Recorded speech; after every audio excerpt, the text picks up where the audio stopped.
मैं आप लोगों के पास मध्यकालीन यूरोप की एक व्यवस्था सामंतवाद के बारे में कुछ कहना चाहती हूँ, उसके फैक्ट के बारे में कहना चाहती हूँ। सामंतवाद क्या था, सामंतवाद के दोष क्या क्या थे और सामंतवाद का पतन का क्या कारण बना।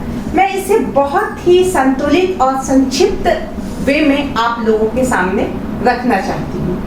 सामंतवाद क्या था? सामंतवाद मध्यकालीन यूरोप की एक व्यवस्था थी जो भूमि वितरण पर आधारित थी और यह भूमि वितरण सामाजिक और आर्थिक रूप से सामंतवाद को वह प्रभावित करती थी।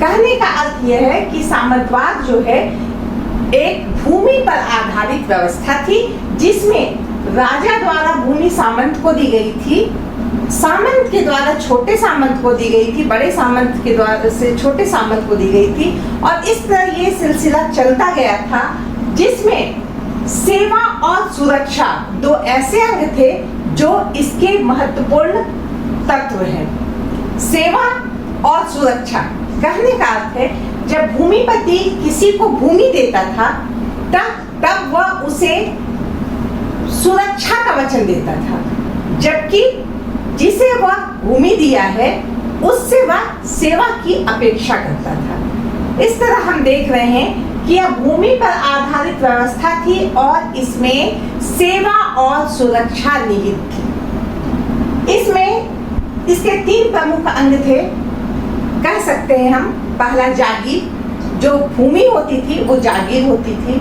दूसरा संरक्षण, जो हम संरक्षण की बात करते हैं, जिन्हें हमने भूमि दी है उसके संरक्षण की बात करते हैं, वह संरक्षण हुआ। और संप्रभुता यानी वो एरिया उसे हम अपने स्वामी का मानेंगे, अपने मालिक का मानेंगे, अपने सामंत का मानेंगे। तो इस तरह जागीर, संरक्षण और संप्रभुता ये तीन अंग थे इस सामंतवाद के। सामंतवाद जैसा कि मैंने कहा मध्यकालीन यूरोप की एक व्यवस्था थी। कहने का अर्थ है जिस तरह हम देखते हैं कि राजशाही होती है, लोकतंत्र होता है, उस एक प्रकार सामंतवाद था। कहने का मतलब जिसमें सामंत ही प्रधान था, राजनीतिक प्रधान सामंत ही था। व्यवहारिक रूप से सामंतवाद में सामंत के हाथों में ही सारी शक्ति निहित थी। राजा भी इसके ऊपर हुआ करता था, लेकिन राजा की शक्ति इससे कमतर हो गई थी। हम बात करते हैं इसकी शुरुआत की। तो जब सामंतवाद की जब स्थापना हुई, जब शुरुआत हुई, किसी एक दिन तो ऐसे नहीं हो गई कि आज सामंतवाद की शुरुआत कर देते, ऐसी बात नहीं है। हम जानते हैं कि बड़े बड़े राज्य होते थे जिसमें राजा होता था, इनकी इतनी बड़ी भूमि है, यहाँ एक राष्ट्र है, यहाँ पर भी एक राजा है। तो इस तरह बहुत सारे यूरोप में बहुत सारे राष्ट्र थे और सभी के राजा हुआ करते थे।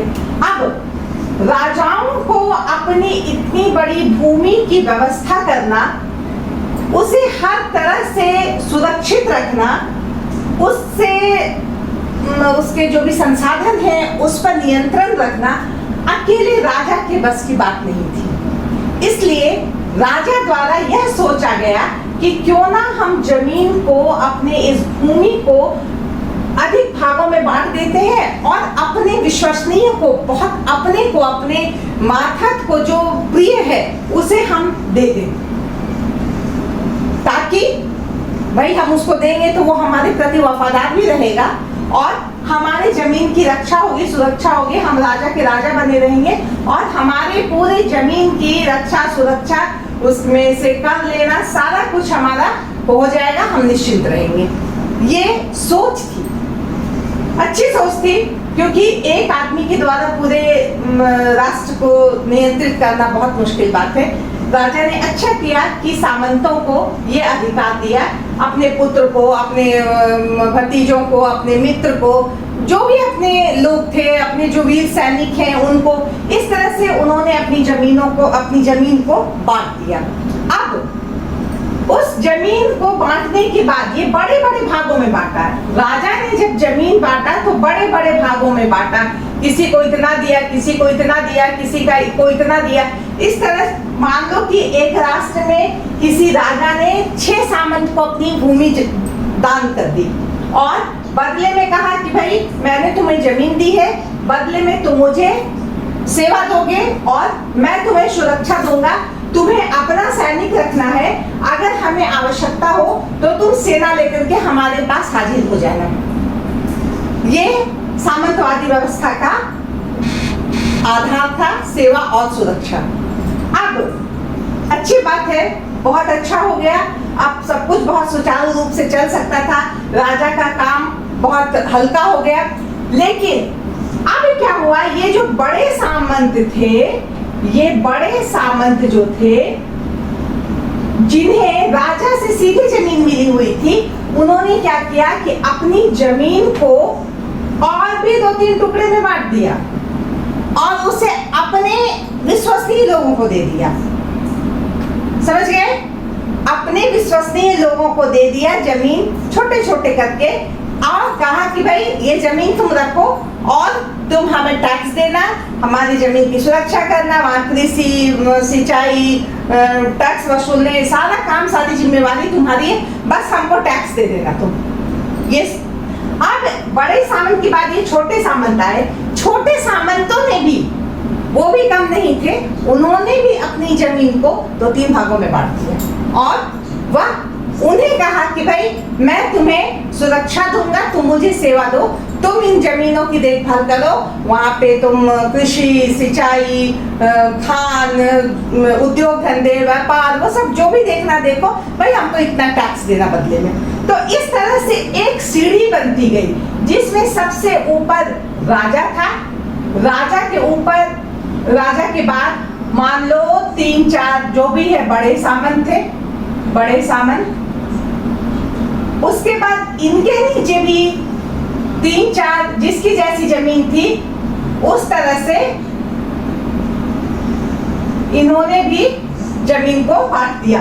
अब ये जो छोटे थे, इन्होंने भी अपनी जमीन को बांट दिया। इस तरह करते करते जो सबसे निचले तबके पे जो आए वह थे मजदूर और किसान, मजदूर और किसान। ये सबसे निचले पायदान पे थे। अब क्या था, टैक्स हमें राजा को देना है, राजा द्वारा एक फिक्स अमाउंट इनको बोला गया कि इतना हमें चाहिए टैक्स। ये इनको बोले कि हमें, अगर इसने कहा कि मुझे 1 लाख टैक्स चाहिए, तो बड़े सामंत ने क्या किया, अपने अंदर जो छोटे सामंत थे तीनों को बोल दिया कि 1-1 लाख हमें चाहिए। अब इसके नीचे जो था वो भी अपने नीचे वालों को कर दिया, हमें भी 1-1 लाख चाहिए। अब क्या हुआ कि अंततः सबसे नीचे से शोषण शुरू हुआ, अधिक से अधिक उगाही करने की प्रथा। क्यों? क्योंकि हमें भाई अधिक से अधिक रखना है और राजा के पास भी हमें पहुंचाना है वो अमाउंट जो पहुंचेगा, हमें अपने बड़े सामंत को देना है, बड़े सामंत को राजा को देना है। तो ये जो सीढ़ी बनी हुई थी, इसमें क्या हुआ कि शोषण प्रधान हो गई यह व्यवस्था। सबसे ज्यादा पीड़ित जो है मजदूर और किसान हो गए, इससे कम पीड़ित जो है इससे ऊपर वाले सामंत हो गए, इससे पीड़ित जो है उससे छोटे सामंत हो गए। क्योंकि ये सामंतों का जो व्यवस्था, सामंतों की जो सोच थी, वो अधिक से अधिक धन उगाही करके वह ऐशो आराम की जिंदगी जीने की थी। तो इस तरह से सामंतवाद की व्यवस्था को हम इस तरह समझ सकते हैं। ये सामंतवाद था जो पूरी तरह से बाद में शोषण पर आधारित हो गया। चूंकि ये सामंतवाद हम देख रहे हैं शोषण पर आधारित था, ये इसकी बहुत बड़ी कमी थी और यही कारण है कि यह व्यवस्था बहुत दिन तक नहीं चली। ये खत्म होते ही नए युग, आधुनिक युग का सूत्रपात यूरोप में हो गया। लेकिन अगर हम बात करें कि सामंतवाद में क्या क्या दोष क्या क्या है, दोष तो मैंने बताया, लेकिन अगर हम पॉइंट वाइज अगर हम बात करें कि उसमें क्या क्या दोष था, तो सबसे पहले हम ये देखेंगे कि समाज, इसके कारण, सामंतवाद के कारण समाज बहुत सारे भागों में बट गया। राजा हैं, बड़े सामंत थे, छोटे सामंत थे, मंझले सामंत थे, उससे छोटे सामंत थे, और फिर सबसे नीचे बेचारे कृषक और मजदूर। जो बड़े सामंत हैं वो बड़े चीज हैं, उनके पास बहुत धन दौलत ऐशो आराम की चीज है। उससे छोटे वाले कम क्यों रहे, वो भी उनसे ही तुलना करेंगे, वो भी अधिक से अधिक शोषण करने पे ध्यान दे रहे हैं। उसके नीचे वाले, तो इस तरह हम देखते हैं कि आपस में जो वर्ग, जो कह सकते हैं जो श्रेणी थी लोगों में, उसमें बहुत ज्यादा डिफरेंसेस हो गया। ये बहुत बड़ा कारण था, ये बहुत बड़ी कमी थी इस व्यवस्था की। तो सामंतवाद में ये वर्ग संघर्ष की जो है स्थिति उत्पन्न हो गई, और इसके बाद हम ये कहेंगे कि समाज जो है, उच्च वर्ग की तो स्थिति बहुत ही अच्छी थी, निम्न वर्ग की स्थिति बहुत खराब थी। आम जनता का जीना बहुत मुश्किल था। आम जनता टैक्स दे दे करके परेशान हो जाती थी, वो काम भी करती थी, वो या तो मध्यम वर्ग की है, वो काम भी कर रही है, किसान है वो बेचारा काम भी कर रहा है, यहाँ तक कि किसान और मजदूर जो है उनको फ्री में, अपने सामंतों के यहाँ फ्री में काम देना होता था। सप्ताह में 3 दिन तुम हमारे यहाँ काम करने आओगे जी हुजूर, सुनो तुम अपना जो अंगूर है वो हमारे मिल में, हमारे यहाँ जो है रस निकालने वाला, उसमें निकलवाओगे जी हुजूर। जहाँ 2 रुपया में वो अंगूर का रस निकाला जाता है, हम सामंत के यहाँ 5 रुपया में निकाला जाता है, लेकिन चूंकि सामंत की आज्ञा है तो भाई जी हुजूर मैं आपके यहाँ ही करवाऊंगा। इस तरह देख सकते हो कि किस तरह से शोषण की पराकाष्ठा यहाँ शुरू हो गई थी। इसके बाद एक और जो महत्वपूर्ण दोष था, आपस में सामंत लड़ते रहते थे। क्यों? उन्हें वर्चस्व की जो लड़ाई होती है कि भाई मैं कम क्यों रहूं, हमारे पास से ये जमीन, ये कोना निकला हुआ है, ये तो हमारे अंडर रहना चाहिए, भाई ऐसा तो इधर से हमारी नदी जाती है, हमारा क्षेत्र है, भाई उधर से नदी आती, मैं तो नदी उधर जाने ही नहीं दूंगा। तो इस तरह की जो लड़ाइयाँ होती थी उन सामंतों में अक्सर होते रहती, आपस में हमेशा वो टकराते रहते थे। यह एक बहुत विषम स्थिति थी आम जनता के लिए, लोग वहाँ की सीधी सादी जनता के लिए वो सामंत के चक्कर में पीसे जा रहे थे। अब क्या हुआ, इनकी लड़ाई का क्या नतीजा निकला? राज्य में आर्थिक नुकसान, ना व्यापार फलीभूत हो रहा था, ना कृषि में बहुत अधिक उन्नति हो रही थी, ना उद्योग धंधे पनप रहे थे। इस तरह हम देखेंगे कि उद्योग धंधे, कृषि, व्यापार सब इन सामंतों के युद्ध का भेंट चढ़ा हुआ था। कहीं भी कोई हम विकास को नहीं देख सकते थे। यह सामंतवाद का एक बहुत बड़ा दोष था। अब हम देखते हैं कि राजा जो है वह बेचारा जो है वो शक्तिहीन हो गया था, जबकि राजा की पूरी जमीन राज्य की जो है राजा की होती थी, लेकिन राजा जो है वो शक्तिहीन हो गया था। अब एक जमाना था जब राजा हुआ करता था, राजा और प्रजा का डायरेक्ट कनेक्शन हुआ करता था, राज दरबार होता था, उसके प्रतिनिधि होते थे जहां प्रजा अपनी बात कर सकती थी, लेकिन सामंत के यहाँ ऐसी कोई व्यवस्था नहीं थी। यह भी प्रजा के लिए बहुत कष्टकर था। ये सामंतवाद एक प्रकार से उनके लिए जहर के जैसा होता जा रहा था। अब हम बात करेंगे कि इस समय जनता जो है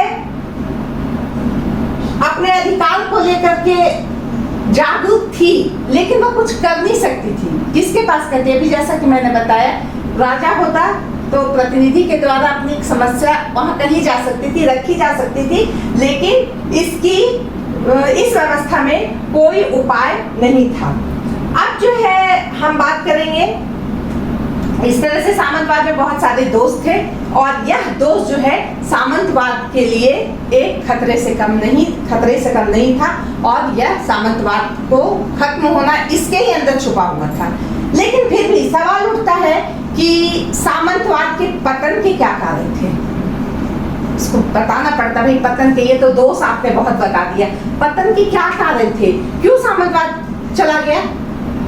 तो बहुत बड़ी व्यवस्था थी, भूमि पर आधारित व्यवस्था थी, ये खत्म क्यों हो गई? तो खत्म हो गई, इसका कारण था, सबसे पहला कारण सामंतों का आपसी संघर्ष। पहला कारण सामंतों का आपसी संघर्ष। ये जो सामंत थे आपस में रोज लड़ते रहते, जैसा मैंने अभी बताया कि छोटी छोटी बातों को लेके इनमें हमेशा युद्ध ही चलता रहता था। और इस युद्ध ने पूरे राज्य को तबाह करके रखा था। जन धन की हानि होती थी, सामान्य जनता परेशान रहती थी, लेकिन सामंतों का युद्ध है कि वह रुकने वाला नहीं है। मैं बड़ा हूं, मैं बड़ा हूं, ये लड़ाई चलती रहती थी और यह सामंतवाद के लिए एक खतरे की घंटी बनी रही।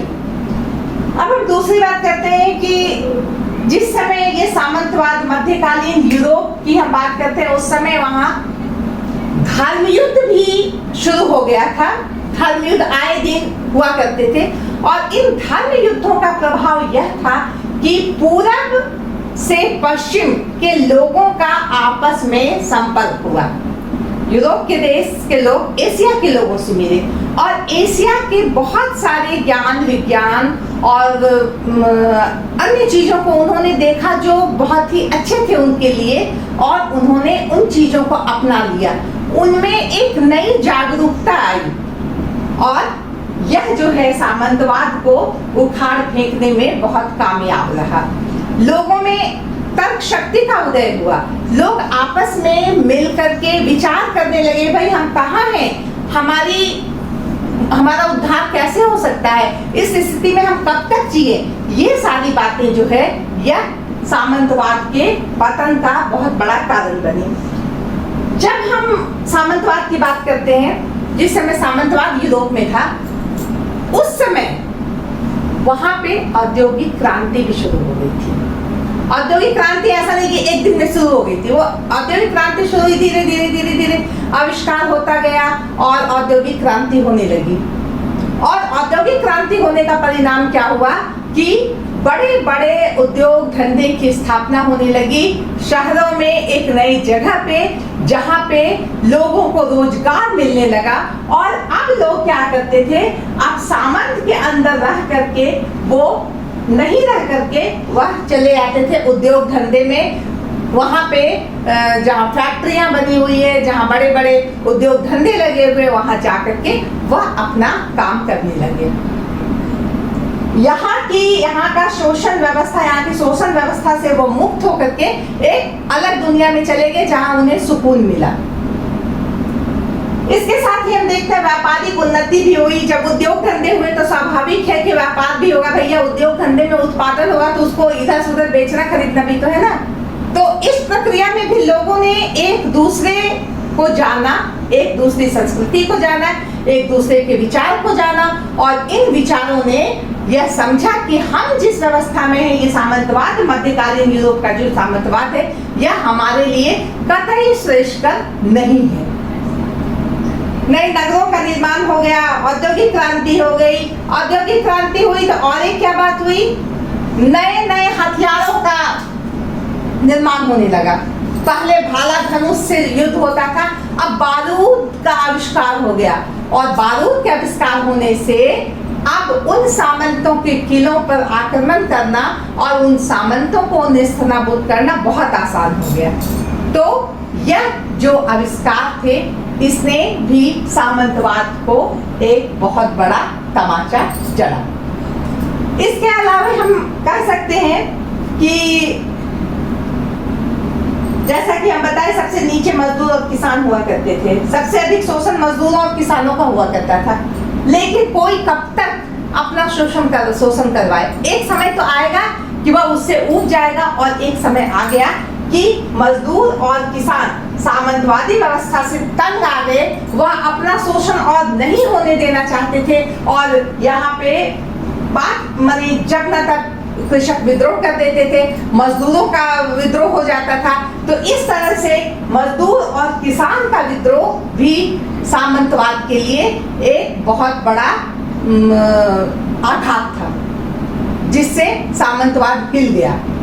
क्योंकि हम जानते हैं कि ये सामंतवाद जो था, उसका आधार कृषि ही था, भूमि थी, कृषि थी। अब जब किसान और मजदूर ही हिल जाएंगे तो सामंतवाद कहाँ रहेगा। तो हम देखते हैं कि सामंतवाद के पतन के बहुत सारे कारण बने। उसके अलावा क्या होता था कि मान लो ये सामंत है, मान लो यहाँ का सामंत है, ये यहाँ के सामंत की लड़की से शादी किया है ना, यहाँ का सामंत दहेज में उसको इतना बड़ा भूमि दे दिया, तो ये हो गया, ये कहने लगा कि हमारा इतना बड़ा जमीन हो गया, ठीक है। लेकिन इस सामंत के मरने के बाद इसका बेटा खड़ा हो जाता है कि नहीं ये जमीन हमारी है, लो एक नया लड़ने का एक और ग्राउंड बन गया। अब इस बात के लिए लड़ाई शुरू। तो इन लोग ऐसे ऐसे मुद्दे पे लड़ते थे, ऐसे ऐसे रोज ऐसे ऐसे मुद्दे निकलते थे कि लोग, आम जनता, लोग, सारे लोग त्रस्त हो गए थे और सामंतवाद का खात्मा करने के अलावा यहाँ के लोगों का और कोई उद्देश्य ही नहीं था। राजा की शक्ति में वृद्धि। जब राजा ने देखा कि सामंत इस तरह मनमानी करने लगे, हमको ही पीछे कर दिए, हम तो बेचारे कुछ है ही नहीं, तो ऐसे में राजा को अपना एक स्टैंड लेना हुआ और उसने ऐसी व्यवस्था की कि यहाँ के लोग अब फिर से राजा को चाहने लगे कि नहीं, एक राष्ट्र हो, एक हमारा राजा हो, एक राष्ट्र हो जो हमारे प्रति जिम्मेवार हो। हम नहीं जानते हैं एक ही राज्य में हम इसके लिए लड़ रहे हैं, हम इसके लिए लड़ रहे हैं, ये इसके लिए लड़ रहा है, ये इसके लिए लड़ रहा है। जबकि अगर एक राजा होता तो हम सारे मिलकर के उस राजा के अंदर रहते और एक राजा के अंदर मिलकर हम किसी राष्ट्र से लड़ते, ये नहीं कि हम आपस में ही युद्ध करते रहते। तो जो एक नई सोच आई कि राजा की शक्ति में वृद्धि हुई, तो सामंतवाद के लिए खतरा पैदा हो गया। साथ में क्या हुआ, राष्ट्रीयता की भी भावना का उस समय, जैसा कि हम बताए, धर्म युद्ध का प्रभाव हुआ, व्यापारिक क्रांति हुई, पूर्व पश्चिम के लोगों से लेन देन हुआ, विचार विमर्श हुआ, तो क्या हुआ कि राष्ट्रीयता का भी विकास हुआ।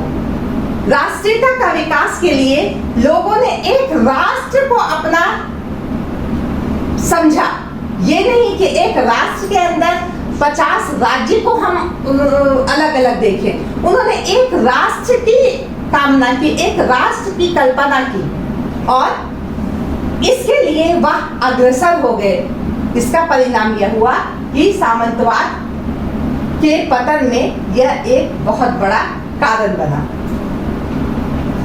सबसे बड़ा जो कारण था सामंतवाद के पतन का, यह था शोषण, क्योंकि सामंतवाद मुख्य रूप से शोषण पर आधारित था, एक दूसरे का शोषण करो। तो यह शोषण जो है ये इसके लिए ही आफत बन गया और एक समय के बाद लोगों ने अपनी सारी मर्यादाएं तोड़ दी और सामंतवाद को उन्होंने सीधे से खारिज कर दिया। तो यह था सामंतवाद, जो मध्यकालीन यूरोप की एक व्यवस्था थी और यह भूमि पर आधारित व्यवस्था थी। इसमें बहुत सारे फैक्ट अभी जो मैंने बताए, बहुत सारे इसमें इसके दोष थे और बहुत सारा कारण था जो अंततः इसके पतन का कारण बना। सामंतवाद के पतन के बाद आधुनिक युग का सूत्रपात हुआ। हम कह सकते हैं कि कुस्तुनतुनिया के पतन के बाद 1453 ईस्वी के बाद कह सकते हैं कि उसके बाद जो है जैसे एक नए युग का सूत्रपात हुआ और उस समय ये सामंतवाद भी धराशायी हो चुका था। तो सामंतवाद के बारे में मैं इतना ही बताऊंगी। अब आप इसको बुक में पढ़ोगे तो आसानी से समझ में आ जाएगी, ठीक है।